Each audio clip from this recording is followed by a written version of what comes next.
April 11, 2016. The time is 5:30 p.m. This is the meeting of the Paris City Council, and I'm going to call the meeting to order. We will start with a prayer from Jean Anderson and the Pledge of Allegiance by Ms. Lancaster. If I can have everyone please stand. I would pray. Heavenly Father, we again come to you tonight, thanking you for every blessing, for we know every good and perfect thing comes from you. Father, we just pray that your will would be done in our meeting tonight, that you would guide and direct all of our elected officials to know what you would have them to do, and Father, that they might do the best for our community. We thank you again for all those who turned out tonight, and we just pray that you would be glorified in all things, for we ask it in Jesus' name. Amen. Amen. Allegiance to the flag of the United States of America and to the republic for which it stands, one nation under God, indivisible, with liberty and justice for all.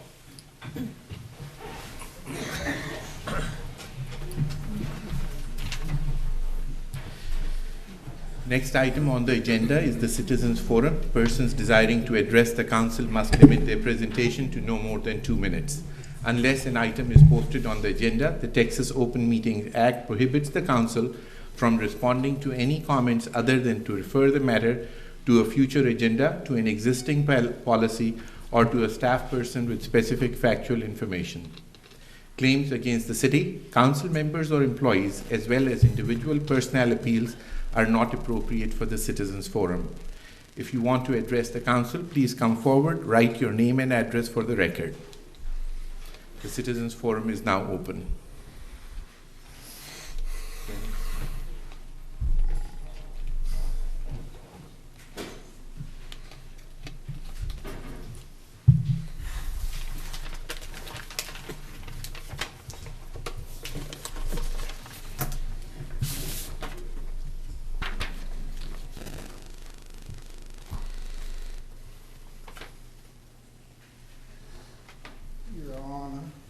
Councilman, I'm Robert A. Burns, and I may get just a little bit longer than 2 minutes, and I have proxies from several people who could not come or didn't feel able to speak. But I would like to address the fact of Jean's Flea Market, of which I know each of you are aware. There have been many things go on out there in the past few weeks that no one knows exactly what is going on. I represent members of the Choctaw Nation, Mexicans, both documented and undocumented, black citizens, citizens of several religious groups, Mennonites,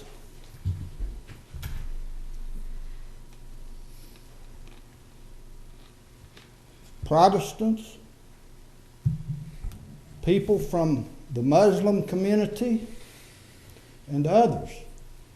And all those people, to give you a little bit of an idea about Jean's Flea Market, it's the only thing those people have, as well as the elderly, the disabled, the disenfranchised. Those people use that as a gathering place. It's a recreation for them. And there have been things that have gone on out there that do not seem to meet what should be done by a government agency, such as, personally, I have an electric meter out there. My electric meter was taken down and closed off, and I know why. It has to do with the large building that the storm blew the top off of. But that was done without any due process to me, and I paid for that meter for many, many years.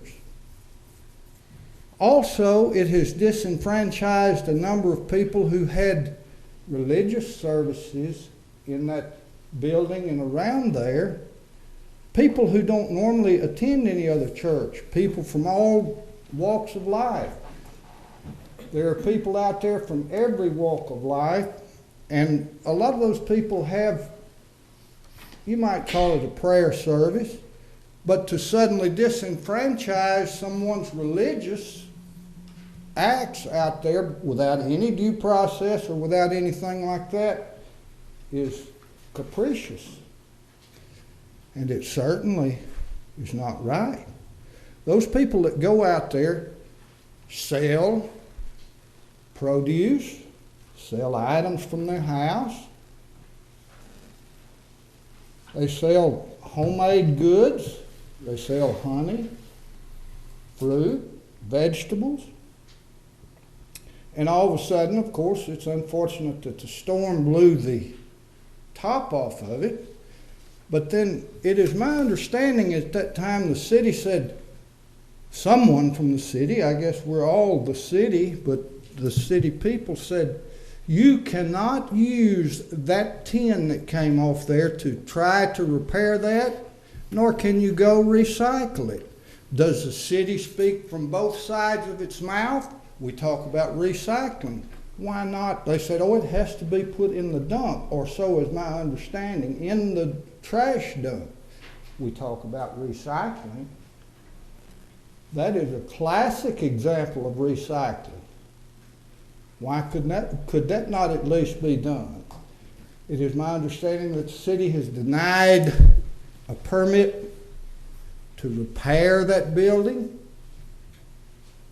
And I'm not conversant with everything that's going on, but if that is so, that is highly capricious. There are a number of people extremely upset. If you want to see a rising of the people, and I'm telling you, continue on this avenue, you will see civil disobedience like you have never seen. There are people that will be out here every day with signs, including myself. I think I've said about enough. You know what I'm talking about. There are others in the audience that agree with me, many of them. Some don't even know about this.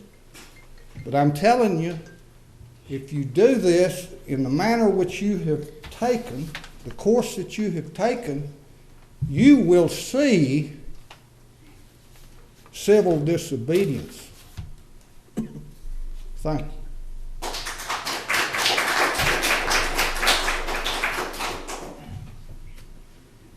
Anybody else wanting to speak? My name is Martha Michalek, and I have a booth. You can out pull at- the mic towards you, Oh, please. I'm a little short. I'm Martha Michalek. I live in town here, 2890 Colvin. I was a vendor out at the flea market inside. Had a nice going business. It's what gave my husband and I the little extra over retirement so we could go out and eat once in a while. But you'll find I brought these packets. We put out a petition to support the flea market. Asked people if they would support it. And we had over 1,000 names in 2 weekends. And these are people just walking by me and by some people out in front. We had them sign and just put their city on there. So you could see how many people are coming from other cities into Paris. And they told us again and again, they come to the flea market, make it a day, and then they go out and eat, they go do their shopping, and they are bringing in a lot to the town, but they go to the flea market first. And a lot of these people are not wealthy people. They come out there because they can buy goods and items that are much cheaper. I mean, we beat Walmart on our prices, I'll tell you the truth. So I just wanted to deliver all these to the councilmen, these packets, so they could have copies. And Miss Lancaster has the originals. We wanted everybody to see how many show up out there and take part in the community. Thank you. Thank you very much.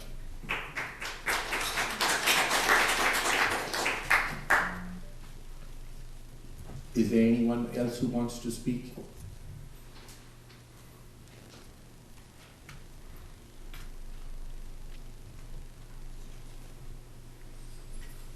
Mayor, Council, my name is Ken Higdon. I'm president of the Chamber of Commerce. I just wanted to come by and say thank you especially the city manager and the city staff that helped make the ASA Southwest Shootout the biggest and best it's ever been.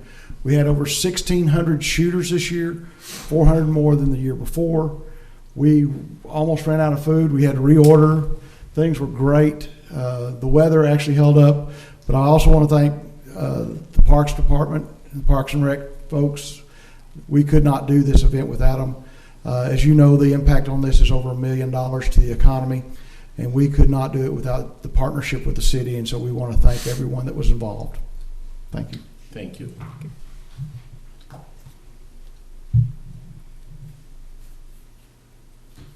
Anybody else wanting to speak? If we can put this item of the flea market on a future agenda to get a discussion as to exactly what has happened there, what are the corrective measures, and what can be done to help out, maybe in the next council meeting. If there's nobody else wanting to speak in the Citizens Forum, the Citizens Forum is now closed. Both of the people who addressed, it will be an agenda item for the next council meeting. We cannot address it this time, obviously it's not on the agenda, but we'll address it next time and see what can be done. Next, we move on to the consent agenda. Any of the council members have any concerns or issues with the consent agenda? If no, I take a motion, please. So moved. Second. All in favor? Aye. Anyone opposed? No. Thank you. Next, we move on to the regular agenda. Item number 10 is conduct a public hearing, discuss an ordinance considering the petition of Sequoia Brown on behalf of Russell and Leslie Stidham for a change in zoning from single-family dwelling district 2 SF2 to a two-family dwelling district 2F on Block B, Lot 24 of Willow Crest Number 2 addition being located in 2600 block of Crescent Drive. Mr. F. Russell. Thank you. Good evening, Mayor and Council. This item was heard by the Planning and Zoning Commission last week. In the preparation of its agenda item, the staff evaluated the zoning and the land use around the property, and we provided two options to the Planning and Zoning Commission. One, leave it as it is, don't change the zoning, which is an obvious option, but we gave reasons why that consistency should be considered. And the second one was approval. We gave reason for that as well. At the meeting, which the staff did not know about, 49 individual names were submitted on a petition, and the Planning and Zoning Commission recommended denial for this application. Since it was one of the options that the staff had outlined, the staff supports the recommendation of the Planning and Zoning Commission. I'll be pleased to answer any questions that you might have. Any council members have any questions? No. The public hearing is now open. Anyone wanting to speak for or against is more than welcome. Just a reminder, Mayor and Council, that based on the zoning ordinance, if this is to be approved, 3/4 of the full council must approve it, which is, of course, 6 people. So, thank you. If there's nobody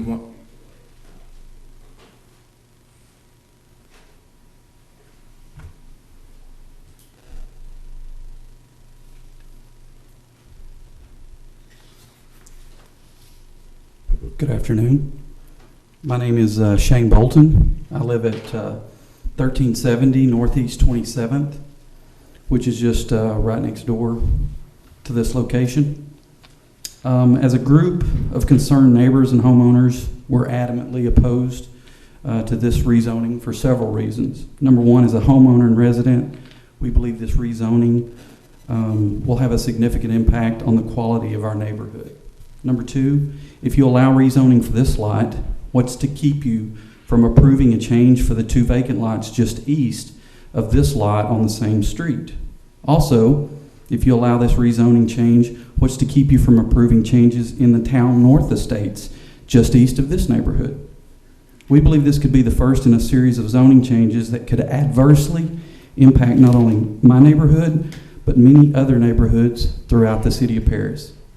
We believe it's impractical to allow spot zoning for one person over the majority of the homeowners in this area who have signed the petition that opposes this change. This is a common place for neighborhood children to play, as well as a common place for neighbors to congregate, get out, walk with their pets, etc. This change will lead to an increase in traffic and a change of traffic patterns that will pose an unnecessary risk to the children and residents of our neighborhood. You may say, well, we provide parks for that. Well, you're absolutely right, but where do you think the majority of these kids come from? They come from the surrounding duplexes, from other blocks that come to our quiet neighborhood to play. So why do we want to encourage more of this? Also, we want to see development. We want to see things built, and we want to see things improve. However, there are plenty of alternate locations that are already zoned for multifamily dwelling across the city of Paris. So we encourage Ms. Brown to seek out those other locations. Finally, we believe this proposed zoning change directly contradicts the reason for the zoning restrictions in the first place. Ordinance 1710, Section 2-100, the purpose. We, the citizens and neighbors who signed the petition, encourage each of you on the City Council to stand with the Planning and Zoning Commission's decision, along with we, the citizens who signed the petition, and vote against this proposal. Thank you very much. Thank you very much. Where did Mrs. Brown's name come in? I thought the name is different over here. Her name is Sequoia Brown. Oh, okay. Sequoia Brown on behalf of Russell and Leslie Stidham. Who's the owner? Stidham. Okay, and She's been Sequoia. authorized to make the application on her behalf. All right. Any of the council members have any questions or concerns? Ms. Lancaster, any opinions? Well, I would hate to see the whole flavor of a neighborhood changed, especially when the residents around are not in favor. Okay. Mr. Jenkins? They're pretty much the same. Mr. Pilata? About feel the same way. The residents don't want it around there. I don't want to impose it on them. Any council members feel any differently? No. Okay, I'll take a motion on this item. So moved. To what? Approve or deny? To deny. Deny. Second. Second. All in favor? Aye. Denied 7-0. Item number 11 is conduct a public hearing, discuss and act on ordinance considering the petition of the City of Paris to delete, modify, and add certain land use in Central Area Zoning District in Paris, Texas Zoning Ordinance number 1710, page 49. Thank you. These two items are addressing, once again, the zoning ordinance number 1710. We brought to you last time a number of changes regarding definitions and other components throughout the ordinance. Our motivation, the staff, Planning and Zoning Commission, Development Community, and the Council, and the citizens, is to update the zoning ordinance to make more efficient the development review and actual development process. These two items, while they address that overall concern, speak to two particular issues. The first one, on item 11, is the central area. As we mentioned to you last time, this is part of Mr. Godwin's overall team approach to enhance the downtown area. The particular component I'm going to talk about is recommended change is in the central area, which encompasses a very large part of the downtown area. So what we're doing and what we submitted to you are changes mainly to delete uses that we feel are too intensive and can detract from bringing in other uses that are more compatible downtown, some modification of some uses that were permitted to eliminate them, to add some new definitions and some uses in the area. We feel collectively that this would add to the movement forward in terms of enhancing the viability of downtown. As part of this process, we had work session with the Planning and Zoning Commission and of course with the Main Street Advisory Board as well as the Historic Preservation Commission. Those three bodies, of course, the legal aspect is from the Planning and Zoning Commission, which made the recommendation in the document that you have. But we also received consensus of support from those other two bodies. Also want to take a moment on behalf of the staff to thank Sherry Bedford and John Godwin for the great amount of work they did in this particular area, and also, excuse me, Stephanie Harris, our city attorney, and Billy Harris, our legal secretary, for establishing the format of the document that you reviewed. Be pleased to answer any questions you might have. We recommend and support the position of the Planning and Zoning Commission. We ask that you approve the components and the amended zoning ordinance 1710 dealing with the recommendations in the central area zone. Be pleased to answer any questions you might have.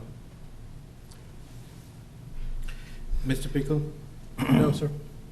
Mr. Frierson? No questions from me. I don't have any Have you questions. combined item 11 and 12 on this one? Because I only read item 11. Okay, well, we put this combined in the PowerPoint because we're just dealing with one ordinance, Mayor, but this is two separate public hearings, just to make it clear for the public. All right. Mr. Clifford, Dr. Clifford, No questions. Mr. Pilata, No questions. Mr. Jenkins, No question, sir. Ms. Lancaster. No questions. I have no question. Let me just go to item 12 and 10, the 12, and then take a motion on, since he has combined the, public. Yeah, but should we not combine 12 and open the public hearing on both of them, or you want to do one at a time? Go ahead and close this one and then vote on it. Okay. It's All kind right. of redundant, but it's All fair right, to so make- public hearing is now open. Anyone wanting to speak for or against is welcome to come forward. If there's nobody wanting to speak for or against, the public hearing is closed. Any further discussion? No? I'll take a motion on the So item. moved. For, Yes, sir. to approve. To approve. Okay, second? Second. All in favor? Aye. Anyone opposed? No. Item number 12. By the way, Mr. Talley, who's sitting next to you? Your son? He's part of our Lake Crook, park, board. There's several of us through. Well, welcome to the meeting. This is one of the ones that I put on there. Very good. You did something good for a change. Finally. Yes. Can I go? Can I go? Nope. All right. Item number 12, conduct a public hearing, discuss and act on an ordinance considering the petition of the City of Paris to include the definition of solar farm and allow said use to be permitted in agriculture, light industrial and heavy industrial zoning district with regulations in the Paris, Texas zoning ordinance number 1710. Thank you. You already described it? I beg your pardon, sir? Have you already described it in the last presentation? No. Okay. I only described the process by which we want to look at this. Is a Okay. separate item, Mayor. Okay. Okay. Relatively recently, we had a potential applicant talking to us about a solar farm. And the focus of this agenda item particularly was the fact that there's no definition for it. And as is true here across the country, if that's not the case, there's a procedure that you follow. So what we submitted to you was a definition, and also, since it's a fairly new use in American zoning ordinances, we indicated, and a number of you already know this, but we just for the record indicated the benefits of solar farms. And we had a discussion item as well with the Planning and Zoning Commission. And we recommended, they recommended that it be allowed a minimum of 5 acres, permitted use in agricultural, light industrial, and heavy industrial uses. Where that exists in the United States, that's compatible. We then submitted that through the public hearing process, and last week the Planning and Zoning Commission, in conjunction with the city staff, recommended approval. Now, in addition, I just want to add this as well. While this is a permitted use, and people can go and make an application and develop this without going before P&Z and Council, the staff, in support of the Planning and Zoning Commission as well, believe there are certain components in terms of solar farms, and we laid those out for you: glare, aviation concerns, FAA requirements, etc. There's a precedent for that in the zoning ordinance. We have permitted uses in a number of zoning districts for telecommunication towers. While that's a permitted use, and people can go ahead and develop it without going through the public hearing process before P&Z and council. As you know, there's still a number of requirements that have to be met. So we added a new section 29 in the zoning ordinance, which says while it's a permitted use, we still want you to meet with us, the Airport Advisory Board, address FAA requirements, particularly with glare, et cetera. So that's part of this ordinance, and we recommend that the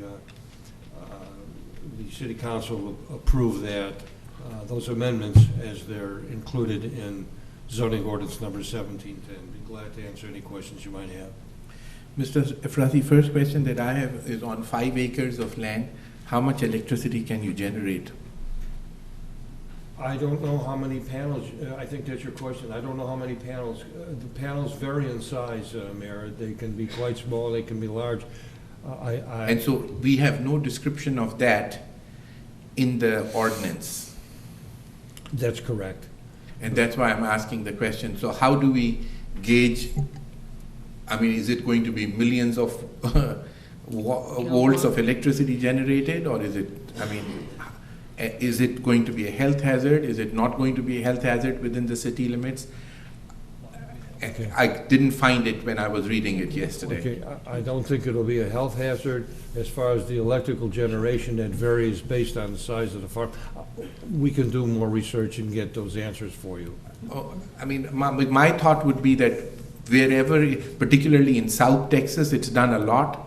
Right. If we could get some more guidance and more precise information before we just approve it, that's what my thought would be. Well, aren't we just approving the policies now? We're not approving a project. Wouldn't we have to approve that later on, depending on how many But if you approve it, that means that anyone can come and put any size project on a 5-acre land. That's correct.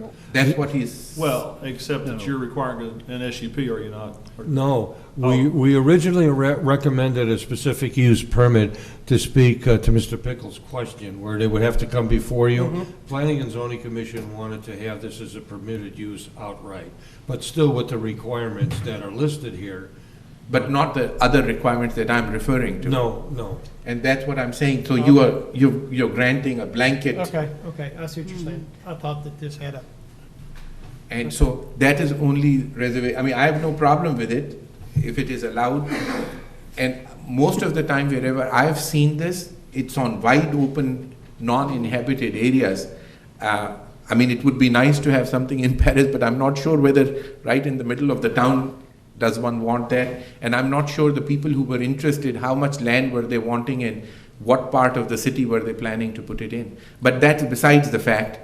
My thought would be that I think I have no issue with approving it. I think there should be some of those things that other cities have incorporated in them. And I can tell you in South Texas, it escapes my mind right now, but they have an ordinance which I found last night which have those things specified in it.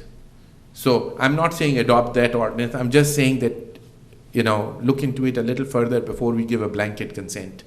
Okay, again. But other council members can, Ms. Lancaster? I think they'll look into it a little further. Mr. Jenkins? I agree. I'd like to get a little more information on it. Okay. Mr. Pilata? Well, I never thought about it till you brought it up, so, and hearing it, I guess I think I'd be open to tabling it for a little bit. Yeah, we'll need to do that so I can have more Well, time. let's go through the rest of the council. Dr. Clifford? I hadn't thought much about it, but the points are valid, and I think before we grant a blanket approval on it, let's make sure we're doing it right. Mr. Frierson? Well, just point of clarification to your suggestion, when it says particular requirements for solar farms and it says maximum height of 20 feet, this provision shall not include the interconnection poles, substation equipment, or other devices, et cetera. And roof mounted systems shall not exceed the maximum height for the appropriate district. You're wanting to drill down further on that? It needs to have some power wattage as to what amount of wattage. Yes, what is generated by it. I mean, and that is in some of the ordinances that I've seen. Now, I'm not saying adopt those other cities' ordinances necessarily, but they have it written down Again, one can decide which way. Well, and it was presented, it was a minimum of 5 acres, a minimum. So it could be, you need to Could be figure out more how than many volts of electricity are generated per acre, probably be the Yeah. efficient way to do it. I just thought that maybe it could clarify a little bit more and we can put it on the next Well, item. because we've got clarification stuff in here about the airport anyway, so this would just be, I'll be more than happy to look into this. Okay, I'll make a motion to table it till the next meeting. second. Okay. Can I have a little bit more time for next meeting? Okay, sure.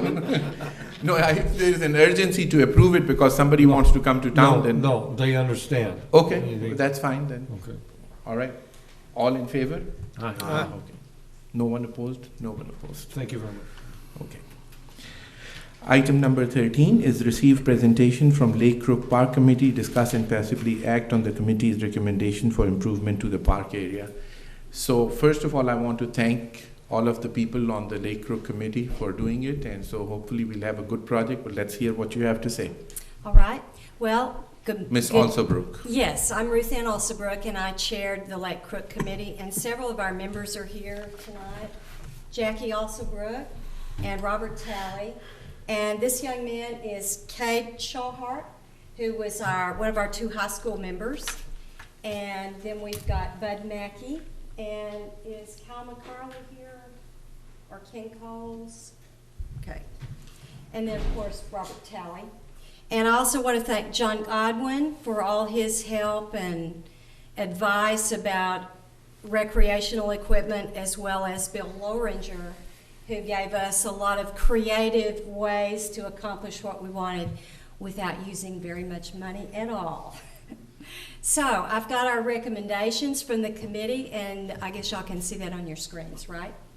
First of all, here's how we are proposing to spend the $110,000 gifts of money from Dr. Richard and Susan Swint and from Mayor Hoshmi. We've got about $90,000, nearly $91,000 budgeted for the children's playground. We've got 3 new picnic areas, and that includes the picnic tables and trash cans and so forth, and I've got more details on each of these items. We've got some primitive camping areas that we're proposing. Bill gave us a really great way to get, or actually that was your idea, Robert, gave us a really great way to do a very cheap nature trail, spending very little money, so we've got only $5,000 for that. We figured we were going to need some new lighting in the evening because more people would be at the park and staying in the evening, and that we'd need better lights. We're going to need a little bit more parking with more people coming to the park, so we've budgeted for that. And then I'll explain about the bathrooms, but we're also proposing some nicer porta potties with an enclosure. So if you'll go on to the next page, I'll show you what our rationale is for what we've selected. We wanted to do something that would, first of all, really begin to attract people. And we wanted to do some projects that would get more families there, first of all, but also that had something for adults too, and people without kids. So we wanted all ages to be attracted to the park with the budget that we had. So we decided to allocate the majority of our budget to the children's playground because Bill found a fabulous children's playground that we really liked that is very unique, and I'll show you photos of it in a moment. Then we decided we were going to need more security lights because people would be staying there later, especially if the council decided to approve some campgrounds. Okay, next chart. The camping areas and the hiking trails and the extra parking will be developed at minimal cost using both City of Paris employees and some of the creative ways that Robert and Bill came up with doing these, as well as some volunteer help. So we've got some volunteer work for some of that too. And we spent a long time discussing the bathrooms. As much as we would have liked to have built a permanent bathroom facility, particularly with showers, we realized that that was going to take all our budget, and that better bathrooms wouldn't by itself attract people to the park. And as Mr. Godwin advised us, if all you've got is the bathroom, then, and no people are coming to the park, then you're going to have really bad problems with vandalism and some other nasty uses that we don't want to go into. So we decided to compromise on the toilets. So if you'll go to the next chart. So here's the children's playground that we're proposing. It's a very unique playground, and there's nothing else like it in the city of Paris. And we think there are very, very few of them even in Texas right now. So this would be a very unique playground. And as you can see, it's got these cute little trees on it, and it's got kind of the usual stuff that you see on a children's playscape. The slide, the steps, the little platform, a little rock climbing wall. And in addition, the $90,000 is also going to get us some extra things with it. It'll get us, which you'll see photographs in a minute. If you look over to the right of that photo, you'll see a bench for adults, and that is also a dual function as a step exercise for adults. So the parents can watch the kids, and they can also get some exercise in themselves. The costs also include some swings, which I'll show you, a tunnel for kids to go through, and a great big manufactured rock for them to clamber all over. The budget that we've got includes all of the site preparation. It includes a barrier around the playground area, a little concrete barrier. The safety surfacing, which we're proposing will be the mulch, and then the installation and the freight costs from the company that's going to deliver the playscape. So if you'll note, go to the next one, there's another picture of just the playscape. There's the swings, and what we really liked about the swings is they look like big logs. So the whole playground area is very appropriate for that beautiful area of Lake Crook. There's the manufactured rock and the tunnels for the kids to go through. And okay, I'll go on to the next one. Go ahead. We've got 3 picnic areas budgeted. That would be for the money would include the picnic tables, grills, trash receptacles at each picnic table, and 1 hot ash receptacle. And the grills have a little shelf that pulls off where you take your hot ashes and dump it into the hot ash receptacle. So people won't have to dump that all over the ground and then kill the grass. So we can get 3 of those with all of that for a little over $2,200.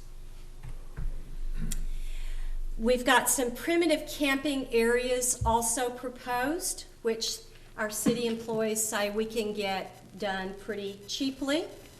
So our costs are mainly there for the gravel area and the rock, the gravel, and then some prep for the sites. Now, I do want to note that if y'all decide to budget for the camping areas, we will need a change to the city ordinance that prohibits people from staying overnight in Lake Crook Park. So that is an action that the council would need to take if you decide to allow the camping. We've also got a nice nature trail budgeted for $5,000. And here's the really cool thing Robert Talley presented. He said that we could use the existing 19th Street where it starts at the park and put mulch on it because it's kind of in bad shape where that road used to come into Lake Crook. But we could use the city mulch, and then the city employees could go through and mark trees so that the trail would loop back through the woods, and we could have volunteers use their four-wheelers to tamp it down and then use more mulch to make a trail through the woods. So we've got a cool hiking area for very little money. Then here's the security lights, and I forget how many security lights that was going to buy. Do you remember? 6 security lights, yeah. And then some more parking, a gravel park, because if y'all have been out there, you know that the only place really to park besides at the boat ramps is kind of just along the street, the little road that runs through the park. So we figured we're probably going to need a gravel area for cars to park on. And then here's the situation on the porta potties. We've got one existing porta potty out there that the city's paying for. We would get nicer ones, which are going to cost a little more per year, but we're substituting 2 nicer ones for the one we've got.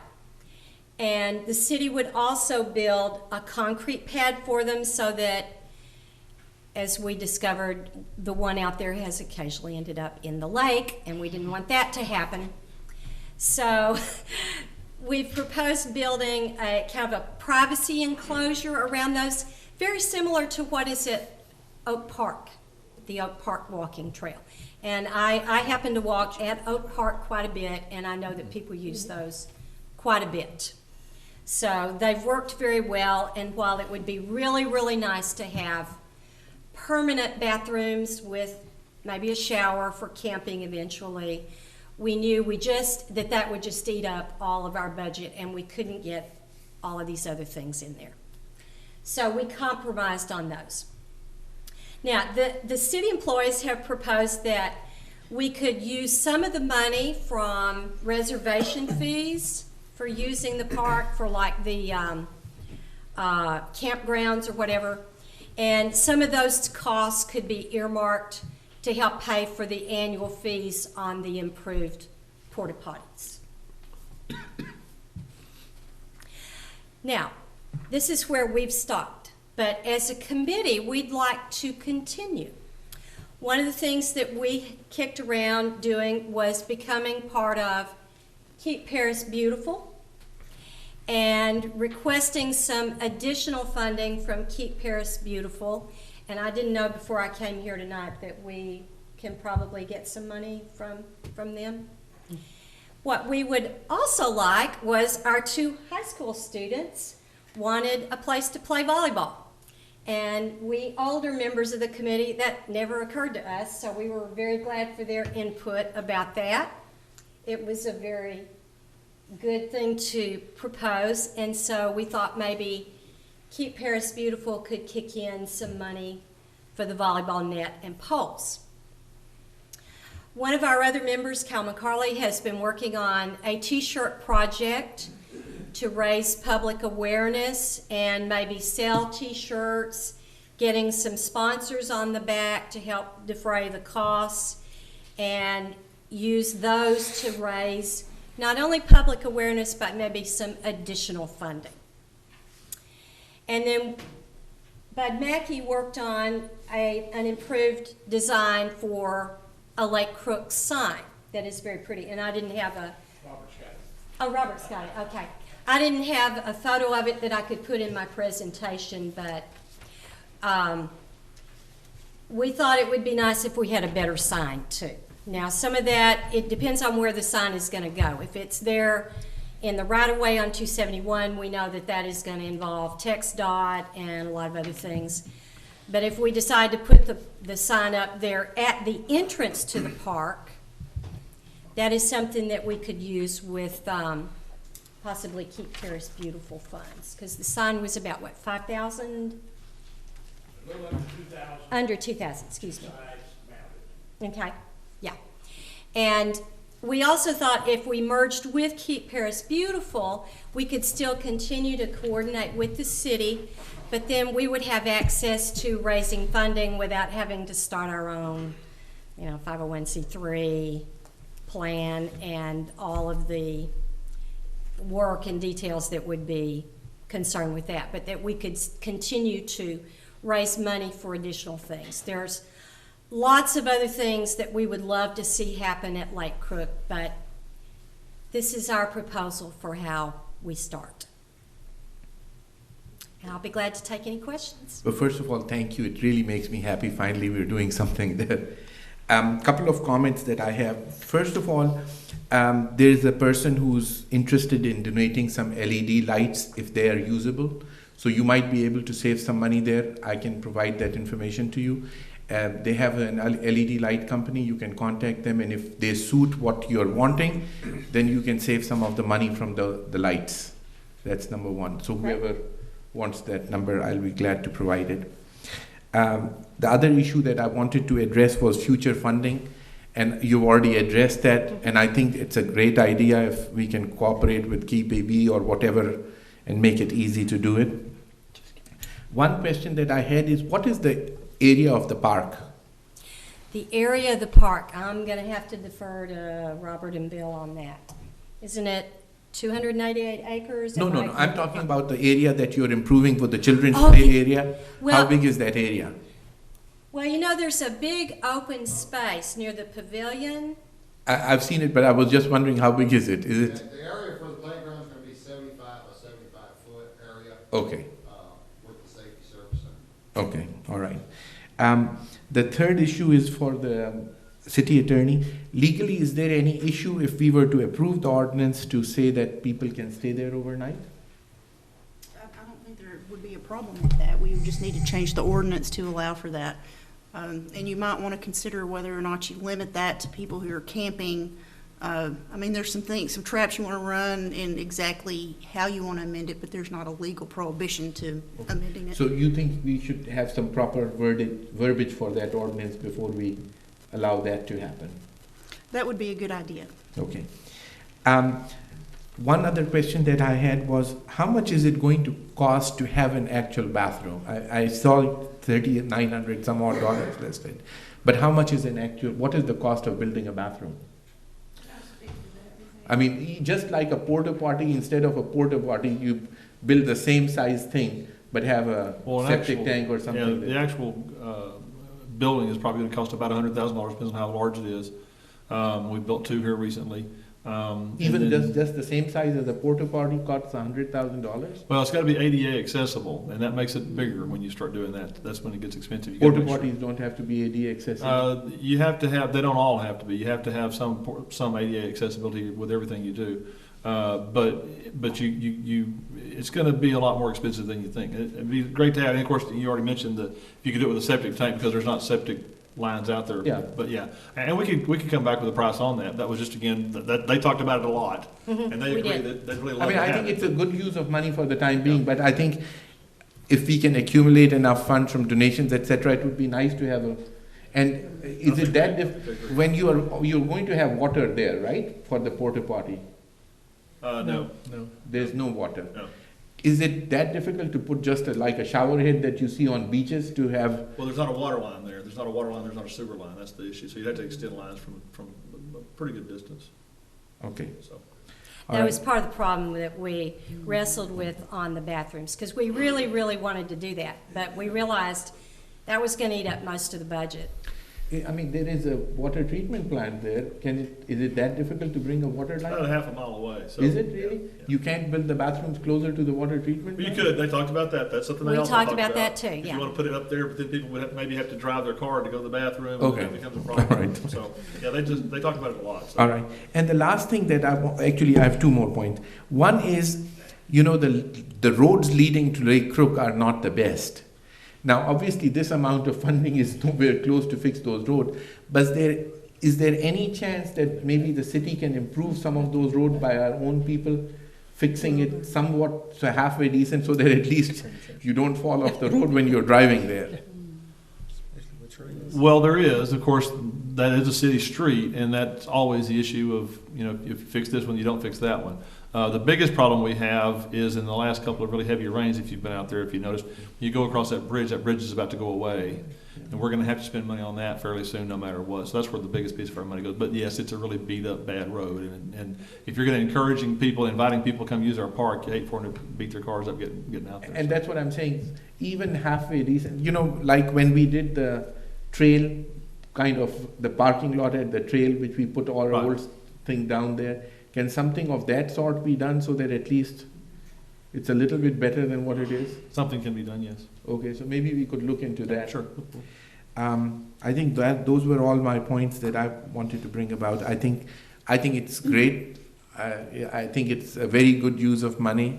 I mean, obviously, it would be nice to have, good roads leading to it, but I suppose that's not in the works immediately. The other thing I'd say is, I think the sign, even if it takes some time to get approval from the state, I think the sign should be on 271, not inside, because when you get there, then you don't need a sign to see Lake Crook, but it will encourage people from 271. Mr. Pickle, your turn.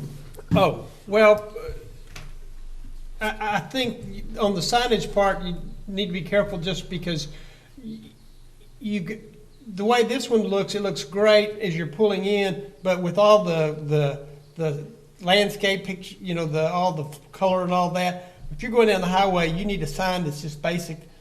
That's why highway signs are just basic. Yeah. That part of it, I would rather see just a basic sign, and then the nicer sign as you get closer. That's what they did at Cox Airfield. I do think that we can allow this project to be part of KPB, and it's easy to do. Just give me the money and I'll take care of it. But I don't see that as a problem, and I think they've done a great job. Mr. Frierson? Yeah, I'd just like to thank the members of the committee. Obviously, you guys put a lot of research time and heart into this, and this is great. So I don't have any questions or concerns. I just, everything looks pretty well done. So thank all you guys. Dr. Clifford? Yeah, I'll echo that. Thanks again for the hard work, and clearly you put a lot of thought into this and a lot of love for the place. So we really appreciate it. Mr. Pilata? I guess I just want to reiterate what they said. Thank y'all for putting effort into it. I'm sure someday this park will be pretty nice. I know it's going to just take some time in doing it, but thanks again. Mr. Jenkins? Yeah, I appreciate the time and effort that everyone has put in, and I'm looking forward to everything going ahead. I think it's a great improvement, and I'm really looking forward to using it, and I know a lot of citizens are too. Thank you so much for your work. Welcome. So, a very successful committee. Thank you. Yeah. Thank you. It was fun being on it and planning how to spend and we money. are very happy that it's being done, so thank you again to all the members. Thanks. Yeah. So, all right. I just had a question about the rest of this. It says discuss and possibly act. I mean, yeah, we have to make a motion for us to approve the spending. Okay. Yeah. So I'll make a motion to approve as the recommendations of the Committee on Lake Crook. Second. All in favor? Aye. Anyone opposed? No. Item number 14, receive presentation from EST engineers on their inspection and review of utilities project B1, page 93. Good evening. I understand that over the past year there's some concerns over the construction project on contract B1, and early this year it was requested that we have a third-party evaluation of the construction methods and inspections, and the city contracted with EST Comprehensive Engineering Services to complete that evaluation. Can you speak a little louder? I'm sorry, to complete that evaluation. So I'd like to introduce Rod Wallace and David Smith with EST Comprehensive Engineering Services to present their findings.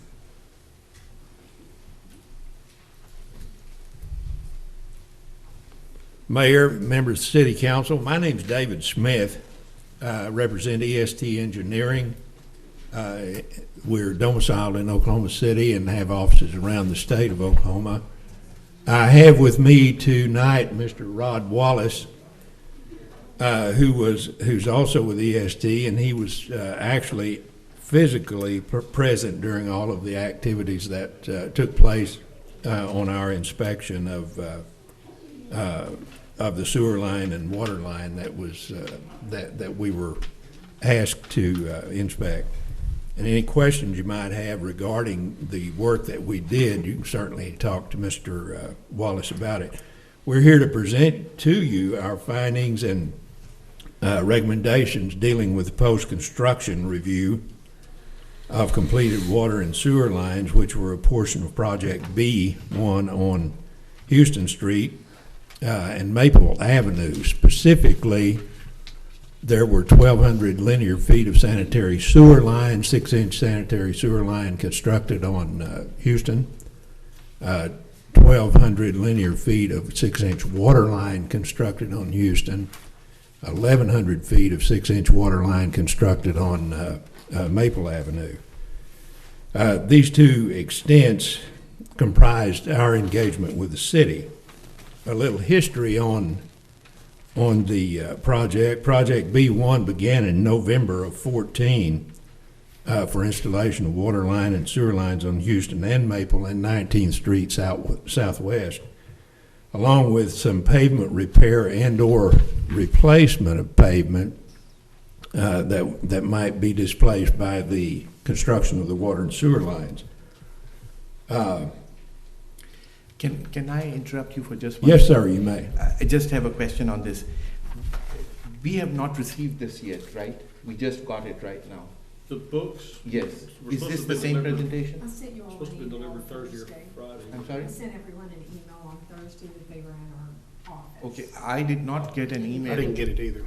I didn't get it. I did not get any emails on this. I saw the agenda item, but I did not get any emails on it. I'll go back and. If we can pull up, can pull up the emails and see where that email went, because I didn't get it. I'm just wondering. Whenever I sent the email about the agenda Yeah. packet, it was included. You all might have missed it because normally I don't put that much of, I believe it was included in there, but I Yeah. can double check it. Dr. Hashmi, it came through with that Okay. April 7th at 8:48 a.m. Okay, I didn't see it. I probably should have sent it separately. Go ahead. Okay, thank you. After the sewer and water lines were completed on Houston and Maple, substantially completed in March of 2015, a question arose as to the quality of workmanship that was performed on the pavement that had to be replaced there on Houston Street. And my understanding is that the pavement was not up to the kind of standards that you folks want to see here in Paris.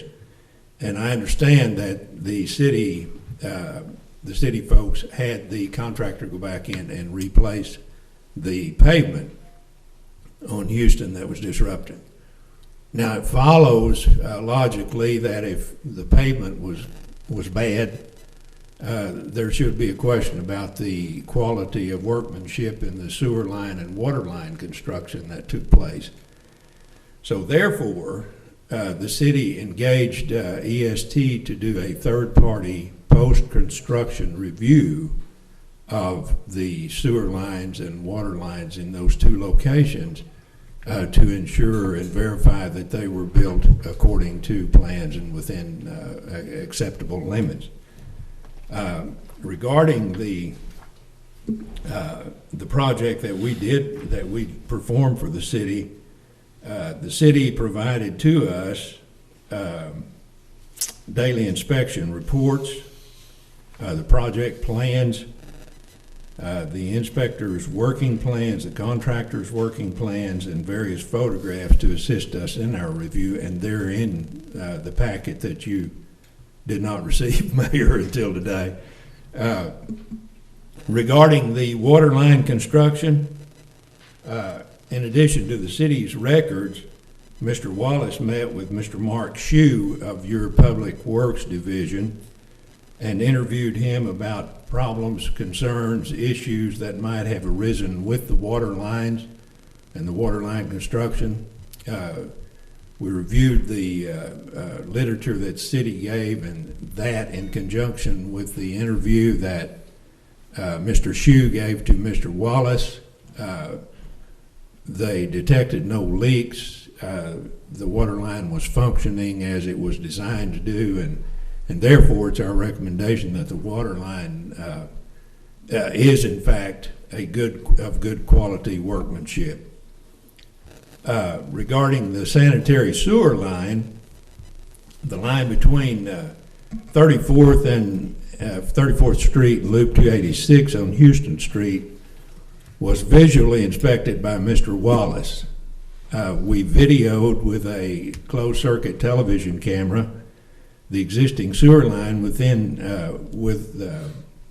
entails a CCTV, entails passing a camera all the way down through the sewer lines, and you can see each joint, each juncture, and so forth as it progresses along the line and goes through the manholes.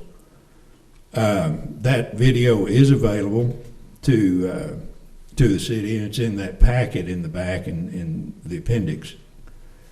Mr. Wallace was present during the video and verified that all surface locations and measurements were accurately reported by the city inspector. The manholes were confirmed to be constructed per plan from visual verification and records provided to us by the city.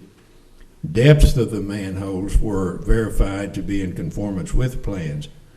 Mr. Wallace met with Mr. Tim Moore with your Public Works Division to discuss any issues or concerns that might have arisen with the construction of the sewer line. At that time, no issues were discovered, and the line was operating per plan.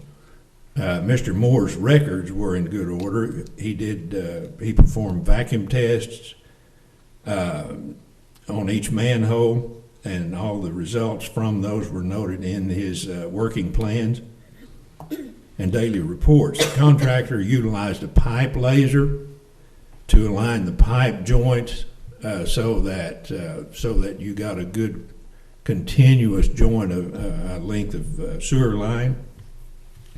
And as is shown in the video, the joints are on, they're square, they're on plane, and there is absolutely no infiltration that we could detect through the CCTV process. The city inspector used a rotating laser with a dual plane slope control, and don't ask me what that is, to check line and manhole elevations. It should be noted that at the time the line was constructed, it was constructed during a low flow, and therefore a bypass pump did not have to be utilized during construction. Visual inspection by EST noted no settlement or rotation of manholes, nor was there any evident from the video that we made. The inspector diaries revealed that there was quite some rather nasty weather between January the 26th and March the 11th, and therefore at 34th and Houston, where the tie-in was made, it was open trenched and then backfilled with rock because of traffic concerns and the limitations, time limitations. And no settlement was apparent on our last visit to that particular tie-in in that area. It is our observation, based on a review of records of the closed-circuit television camera project and interviews with the Parks Division employees, that the sanitary sewer and all its appurtenances are functioning as you would expect. In conclusion, we feel that the inspections performed by your Public Works employees were adequate and completed appropriately for this project. The underground utilities, the water line and sewer line, were completed per plan and currently functioning without any issues that we could detect. Mr. Moore did a very commendable job of inspecting this project while he was performing the other duties that he normally does for the city of Paris. Subsequent to this project, the city has instituted a modified daily project recording procedure and also instituted the daily report to a digital format, which can be updated in the field. That format is, I think, in Appendix E in that book, Mayor, if you're looking for it. Yep. It is the opinion of EST, based on our various reviews and interviews and our CCTV process, that your sewer lines and water lines and all the appurtenances thereto are of good quality construction, and no leaks or other maladies or infiltration can be detected. Mr. Moore did do vacuum tests on all of the manholes and found no problems with them at all. So we feel that the City of Paris has a very good product underground, and we do not recommend that you do anything at this point in time. And if there are any questions, I'll have Mr. Wallace take them. Thank you for your presentation. Thank you, sir. I don't have any questions right now, but I have not had a chance to review this at all. So I actually didn't know that it existed, because I may have missed that, whatever was written to pick up the book, because I didn't pick up the book. This is the first time I'm seeing the book. So I would reserve my questions for a little bit later time when I've reviewed things. Certainly, and we'd be available for that. Thank you. Thank you. I have a question for you. Can I ask a question? Yes, please, go ahead. All you commented on was Houston Street, but this project encompassed 19th. Did you ever look at 19th? That was not a part, 19th was not a part of the engagement that we had with the city. Our engagement was on 34th from Loop 286. It was on Houston from 34th to Loop 286, and on Maple between 13th and 17th Streets. And we did not look at 19th Street Southwest. Okay. Did you do were there any test digs to check the bedding material for the pipes? Or was that just purely with the camera that you went through there with? The only testing that we did not do any bedding testing after the fact, Doctor. And the only thing that we did was run the closed circuit TV through there. On a water line and even a sanitary sewer line, if the bedding is not proper, if you have a problem with the bedding, or if you have some infiltration or bad joining where you're losing water or sewage, after a period of time you'll get a settlement there and a differential in surface elevation. How long does that usually take? Pardon? How long does it usually take for the settling? Depends on the volume of water that leaves and how quickly a void forms.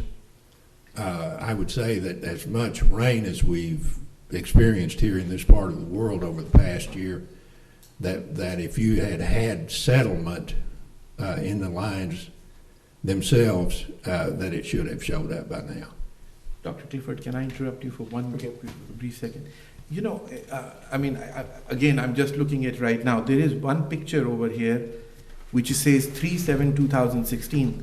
This date does not conform to the Houston Street project, and actually this building is not on Houston Street. This building is on Pine Bluff. Let me have Mr. Wallace. We talked about that on the way down here. Mayor, that is included in the section showing their new recording that they have. Those will be pictures that Tim sent to me, showing that he does his daily recording and takes pictures each day as he goes.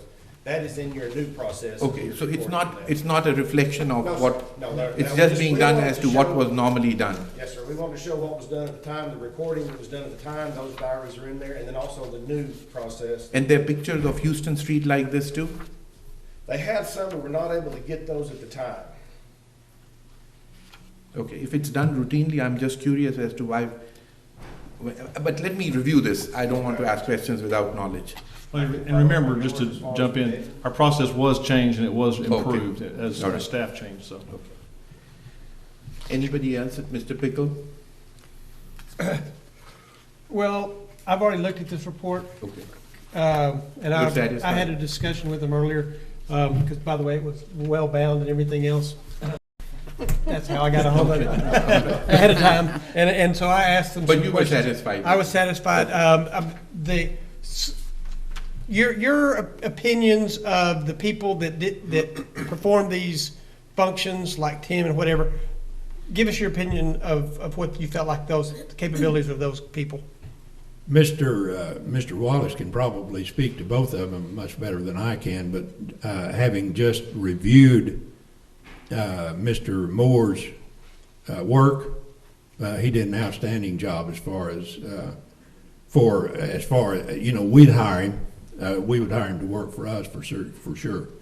Mr. Shue, we reviewed his the material that he gave to Mr. Wallace, and it was definitely good also. Anything to add? Yes. Oh, I want to say one thing though. We appreciate Tim's work, but when you're given a contract to come and do work, do you hire other people's employees or make offers to them? No, I'm serious about it. It's not funny. I don't find it funny at all that, I mean, here we hire you to review a project and you go start hiring our employees? No, that's not what. I think it was just a compliment. I think it was just a compliment. It was meant as a compliment. Okay. No, it wasn't meant that they'd already offered him a job. It was. He does good work. Yeah, Okay. it was a compliment. All right. He's very familiar with this type of work. He has actually done this type of work in the past. Okay, all And I right. can tell- Well, I'm happy you clarified it. Did you see the work that was done on the curbs and the driveways and the strips of concrete? Not prior to this, no, And sir. so, but you're aware that passed inspection and it was considered perfectly all right? No, By- we were asked to do a non-destructive test at this time, and we Okay. can tell you what systems you have in place. And that's the reason we did not dig it up and check the bedding. Also, the camera, as you're going through there, you can tell stain lines along the pipe. They're very consistent, parallel. They don't get wide where it shows a sag in the pipe. You'll see that in the video. We didn't have any, if we'd have seen something like that. we would've- You're aware that what started this was the concrete was completely out of compliance and it was crumbling after a few months. And it raised questions as to the entire integrity of the project. If what we could see was clearly, and this had passed inspection and was being turned over to the city for, this is okay. We've approved it. It matches. And only when I actually did a tremendous amount of Well, research. no, that's not true. Well, what is it? What was it? No, it was not. Can you please let me Okay, finish that and wasn't then true. you can That's speak? not true. When we pointed out that this was completely not in compliance with the specifications, that it was dug up and replaced. And that's what generated this whole I thing. did not see that. The remedial work that was done to correct that is very nice. In the pictures Yeah. you will see, the curb lines are great. You know, the project is operating and functioning as it should. And please look at the video, because it does show all of the service connections. They matched with the documentation that Tim did daily on his feet per, going and tying them together. And then there's no staining around those where it shows any infiltration. It's a very low flow area over there. 6-inch diameter line is a very small line. It's very easy to get it out of shape. If you had bedding problems like you referred to earlier, if the bedding was wrong or wasn't there, that line would show, we call it loping. It would be up and down in there. And this evidently was put on, the rock was there in good shape. Sorry, Mr. Pickle, you had a comment? No, my comment was that we never were asked to approve funding of anything prior to the responses that we had to deal with during those 3 months. I mean, the job wasn't complete. It wasn't turned over to us to approve or anything else, and there were and we'll probably get into that again a little bit later. But we weren't asked at the point that the sky was falling. We weren't asked to fund or to sign off on anything at that point. And as far as 19th Street goes, we have a price into the city for this over there. If you need more done, we'd be happy to look at anything else that you'd like to have done. And we can even do open trench testing for it, to open it up and look at it. It's whatever level you'd like to have done. Okay. Any further questions? Yes, Mr. Plata. Well, the only reason I asked about 19th Street, because this got encompasses here, the circle, it says contract B1, but that's not true. All you guys did was inspect Houston Street and Maple. That's correct. Only a portion of it. Yes, sir, we only did forensic for you. We just simply. Just a after portion the fact, of it. Yes, they did a spot check and said, look at this please, and look at this, and that's all we reported on to you. Yes, Mr. Patterson. John, what was their engineering fee, or what was their inspection fee? I think it was 8,000. Does that sound something like that? Something in that neighborhood? 8. 8, I believe so. Okay. That sounds. And so they did the work, right? Yes, sir. That's true. Yeah. We had the camera crew come in, and then I was there measuring the manholes and getting down in there and checking everything. Okay. Well, thanks to Tim and the staff for doing the work the right way the first time.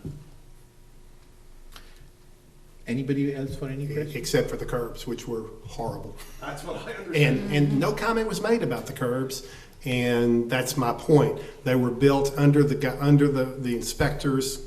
Supposedly he was watching it being done, and obviously wasn't done correctly.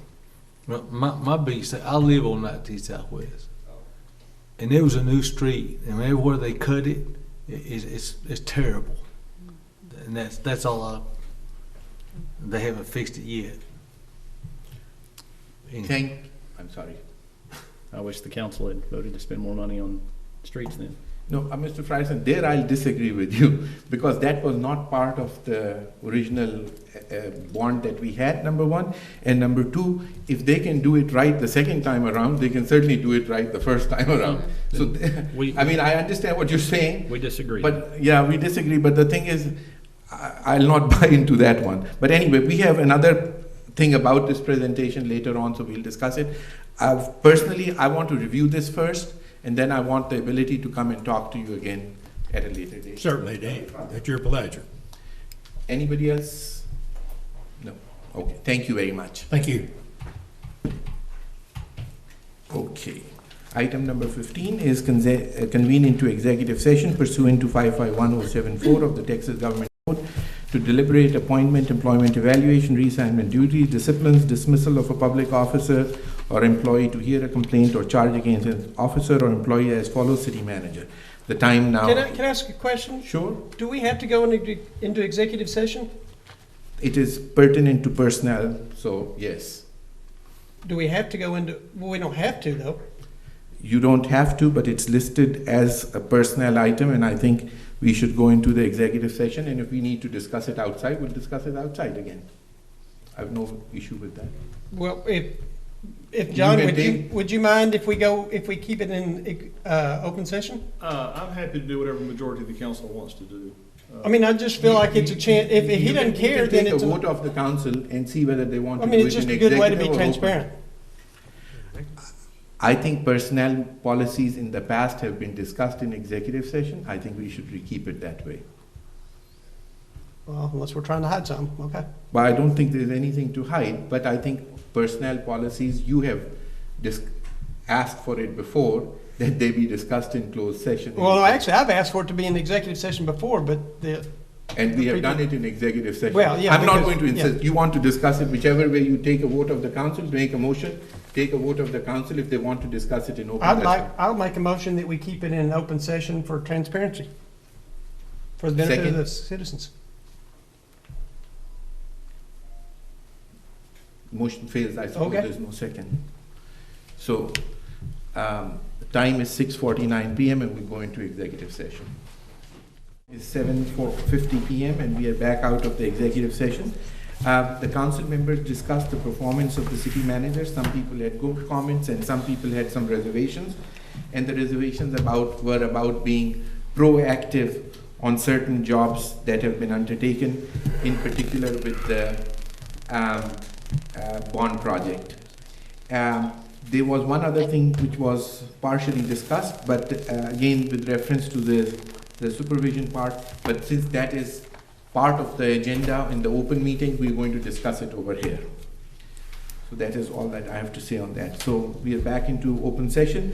Item number 17 is discuss and act on creation of a new supervisor position or manager to oversee the 2013 water and sewer bond project. I'm the one who had put this item on the agenda, and this item was placed on the agenda because I wanted the city manager's opinion on this. There was obviously concerns that some of us have heard from people about the job which was done or the amount of time that was spent, etc., etc. Without going into further details, I think the city manager will speak for himself as to what he thinks about whether this position should be there or not. So I'm going to hand it to the city manager to discuss. Thank you, Mayor. I do recommend that we seek some single person, excuse me, so that we've got a focal point for a lot of different things. This is actually a budgeted function. It was included in AECOM's contract. It hasn't been done by AECOM for the last several months, and as a result, staff's been attempting to fill that gap. We've got some good staff, but again, there was a reason this was in the original contract that was negotiated with AECOM back 3 years ago. There's two ways, there's three ways. One would be an employee, which we don't recommend at all because you don't want to hire an employee and say, hey, we're going to need you for the next couple of years and then we're going to cut you loose. So I believe we're talking about a contracted basis. One way to address this would be to make AECOM provide a person who would be responsible, and I recommend early on that you have this person on the job site each day, and that person would be responsible for preparing a brief written summary on a weekly basis, and probably, at least for the next few months, I would think make a report to the council on a monthly basis. Hopefully that's a 4 or 5 minute deal, but at least at first. But going back to my original point, it can be an AECOM person, and there's advantages to AECOM because with an AECOM employee or subcontractor, preferably an employee, they know the plans better, they know AECOM better, they can work perhaps better directly with AECOM. The advantage to somebody from a whole other company like EST, and I'm not proposing them because I don't even know if they do that sort of thing, but a separate company is they're freer to question not just the contractor, but also the engineer. If you work for AECOM, you may not say, hey, these plans aren't right, because you may be telling that to your boss. Whereas if you're a third party, I'm kind of talking myself into the third party as I say all this, that's somebody that's really, they're working directly for us. And they can take the contractor side or the engineer's side or whoever's side is right, not who's necessarily paying them. So I kind of like that idea. Again, there are advantages to having an AECOM's person doing it, but whatever your preference is, or if you want to leave that to us, or maybe we'll just see what's available. But bottom line, I'm taking too much time and it's late, I know. I think we should do that, and we're ready to proceed on that. It is a budgeted item already within our funds, and so that's how we would fund it, that's how we would proceed. Since I've put the item, I'm going to give you my opinion on this. I think it should be a third individual. I think it should be a contracted employee. I don't think we need to hire a person for all times to come. I also think he should have the power to stop a project if there is things not going right. Because if you take that power away from him, then he's a useless individual. And also I think that he should coordinate the projects between the staff, between the residents, between the council, between the city manager. And I'd like this project is too important a project for us to let go. And so I'd suggest that if that person is taken, every council meeting, he can have a brief presentation of what has happened in the last couple of weeks to just keep us up to date on it. Ms. Lancaster. I don't really have any remarks at this moment. Mr. Jenkins. I think that's a pretty good idea. I think we just need to go along with it. Yeah, with the contract, yes, I do agree.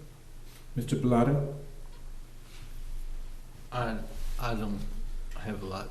I'm sure Mr. Godwin will come up with somebody pretty good outside contractor to do it, and I don't have much to say on it.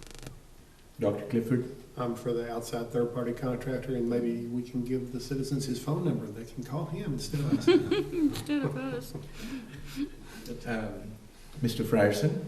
Well, I trust the people that are doing the job every day, and if they say they need reinforcements and it was already built into the contract, so there's no additional cost, then it's okay by me. Mr. Pickle? Ditto.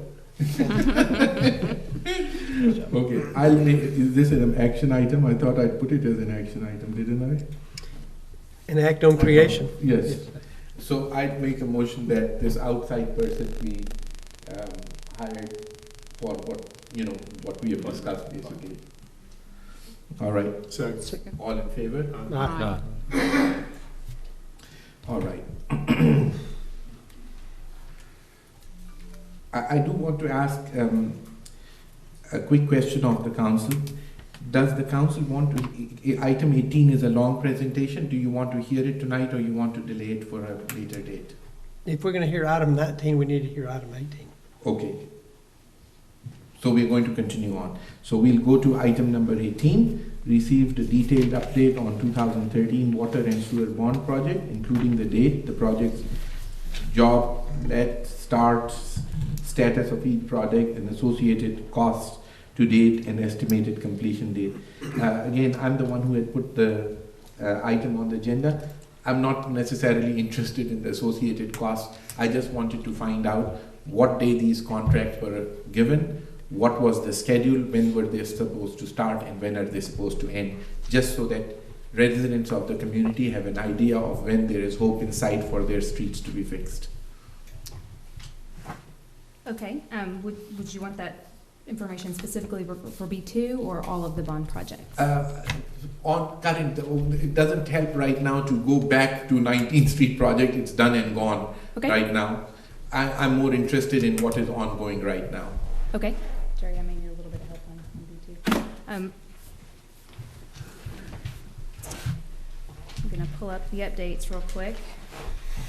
Generally, what's going on 28th through 33rd Streets are water and sewer testing. I guess at this point we've tested many of the water lines, and I think 4 have passed and 2 have not.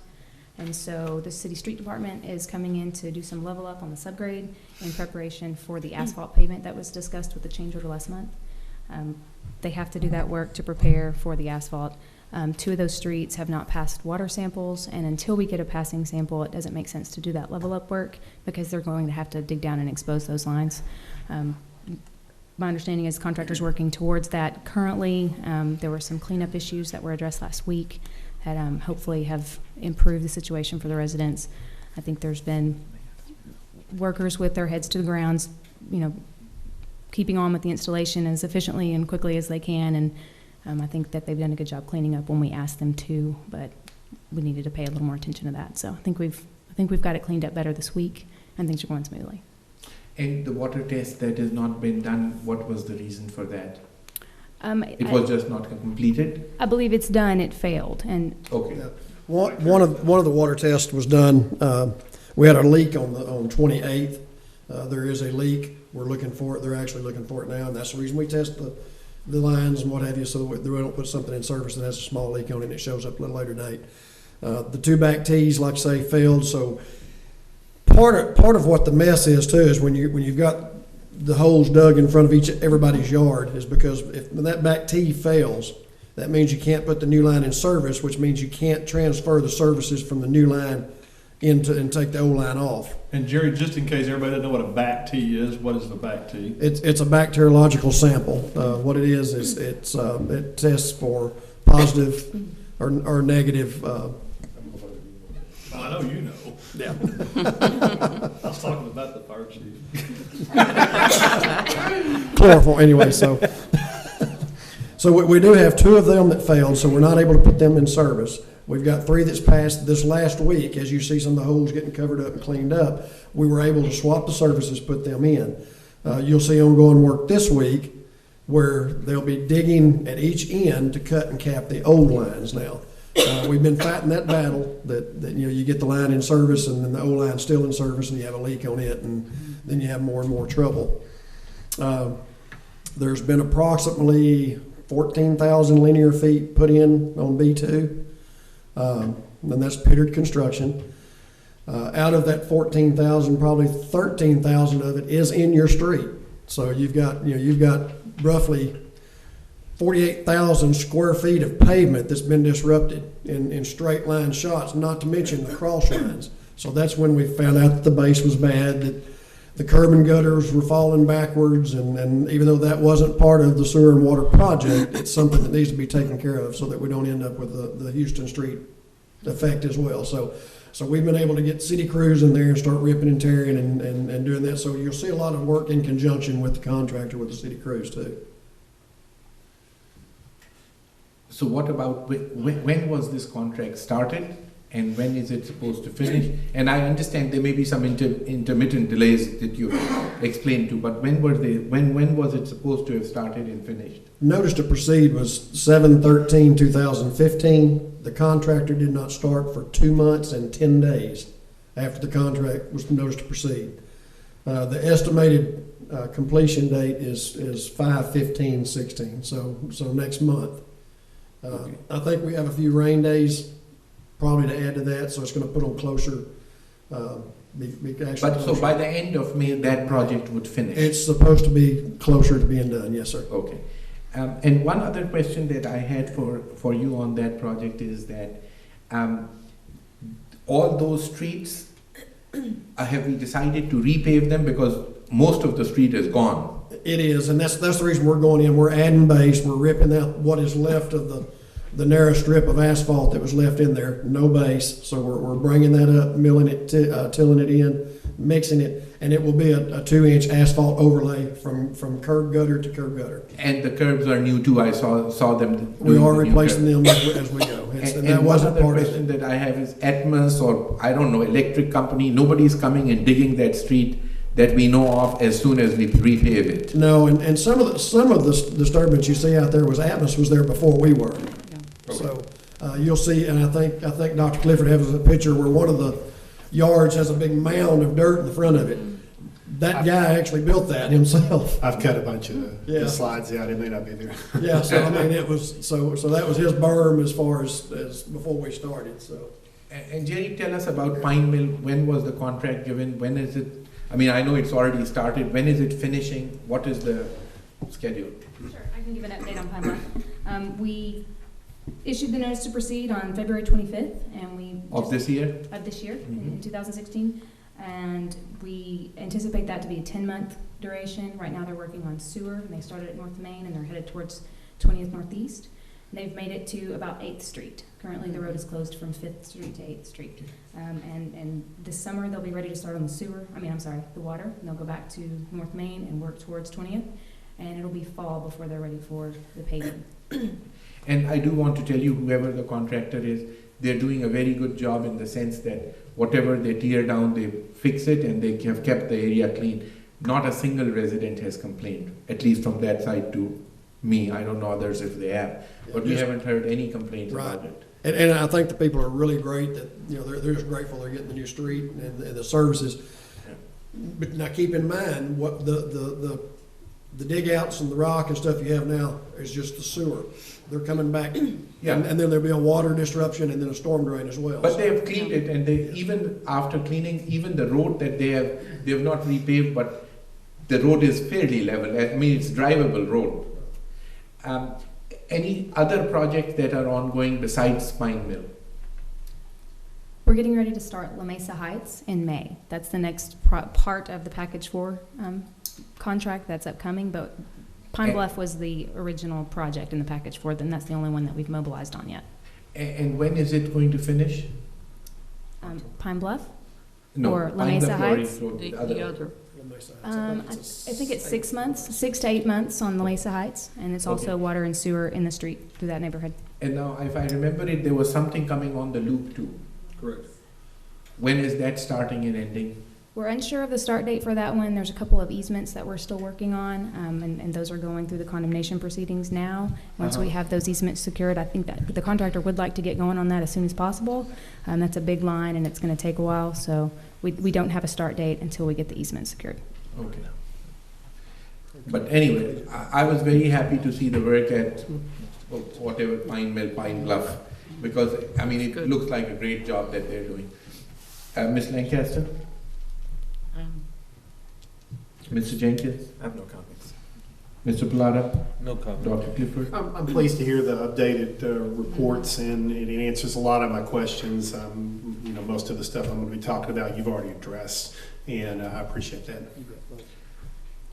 Mr. Frierson? No comments, thanks, guys. Mr. Pickle? Just make sure there's still enough money to do Johnson Woods through with all the other stuff. What is Johnson's Wood? Where is that? Yep, that's what I'm worried about. Well, if it's in the plan, then why should it not finish? It should get done. I agree, it should. Yeah. I agree. It should. All right. Do you have anything further to tell us that you'd like us to know? That's pretty much it. It is, we've really tried to tell the residents of what's going on, the end results. Some of them do understand that, some of them don't. And Mr. McDaniel, we all understand, and I think Mr. Godwin will bring you up to date on some of the complaints that we have had. I don't want to go through this motion all over again, so he can just discuss it and then get back to you on that. Thank you. Thank you very much. Item number 19, receive presentation from Council Member Clifford regarding the bond project in West Paris, discuss and possibly take action. Dr. Clifford. Okay, you'll be pleased to know I've cut most of the slides out, and most of my questions have been answered. I don't know if Janice can pull that up.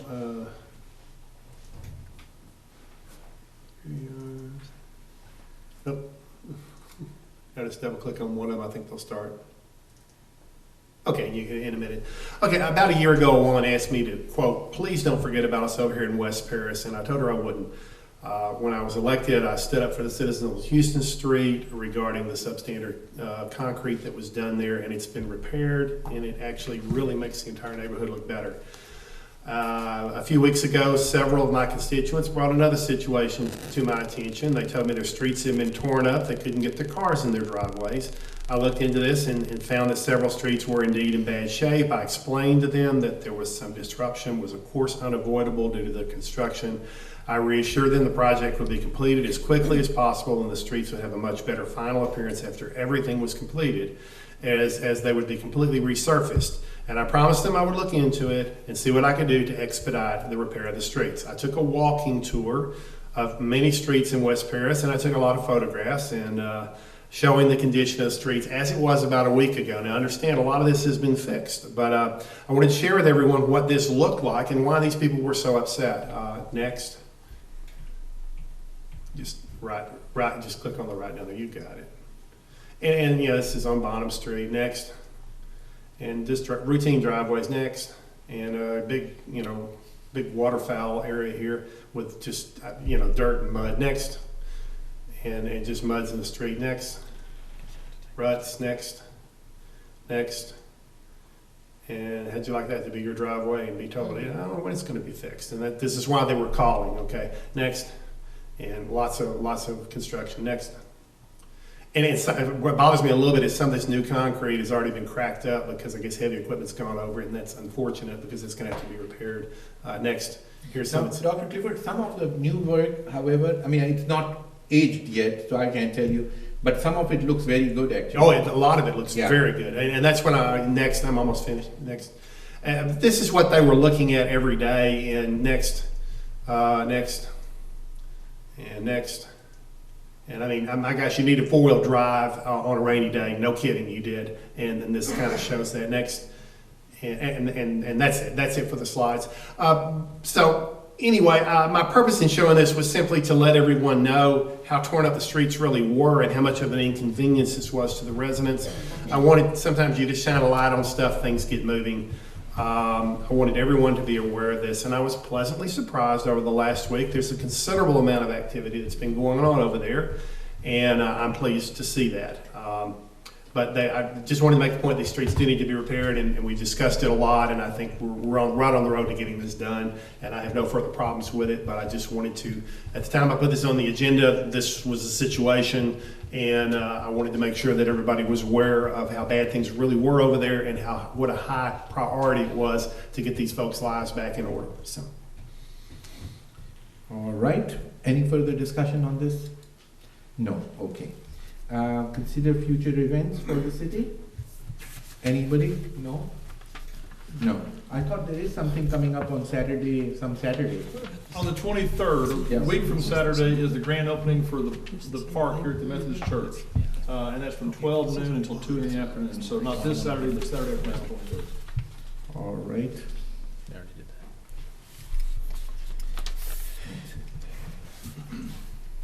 that. Receive update on the bond project from staff and discuss. I think this is Mr. Frierson's item. Yeah, this actually just has already pretty much been covered the whole way through, so I don't know that we necessarily need to, unless Jerry, if do you want to see the after pictures or no? He doesn't. No. You see him every day? No, I guess the only point is just that that whole thing is a work in progress, and I'm sorry about the frustration, but I commend you guys for your plan and your progress so far. So. I apologize for that. We're just trying to move along with it. Hey, it rains, right? I wish that people would remember what Lamar Avenue was like when it was under construction, because it tore up everything and it was awful. And it wasn't the city, but I mean, it's called progress. Edwin, I don't think people are upset about, everybody is wanting to see nice new streets. I don't think people are upset about it. I think the only concern comes when people see gross abnormalities in it, which have persisted. And Well, I mean, I saw some gross abnormalities for Lamar for a well, good I'm sure while. you did, and I'm sure they were upset about it then. But that was not our project, so we couldn't complain about it. No, but I'm just anyway, saying I it's want to just- stop this at this point. Okay.